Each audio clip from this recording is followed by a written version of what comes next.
আসসালামু আলাইকুম, স্বাগতম সবাইকে। চলে আসলাম আমি জাকারিয়া জাকারিয়া অফিসিয়াল পেজ থেকে। এই মুহূর্তে যারা আমার ভিডিওটা দেখতেছেন এবং ইউটিউবে যারা দেখতেছেন তারা ভিডিওটা দেখবেন এবং সাবস্ক্রাইব করে দিবেন এবং শেয়ার করে দিবেন, এবং যারা ফেসবুকে দেখতেছেন ভিডিওটা শেয়ার করে দিবেন।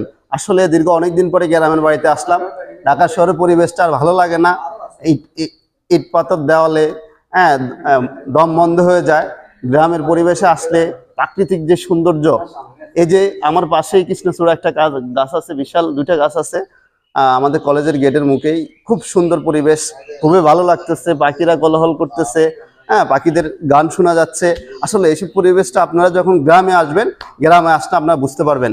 যারা ব্যস্ত থাকেন, জানি সবাই ব্যস্ত, সবাই সবার জীবন নিয়ে, সবাই সবার কেরিয়ার নিয়ে অনেক দৌড়ঝাঁপ করেন, অনেক দৌড়াদৌড়ি করেন, ব্যস্ততার সময় কাটান। মাঝে মধ্যে পরিবারকে সময় দিবেন, মাঝে মধ্যে প্রাকৃতিকের সাথে নিজেকে বিলীন করে দিবেন।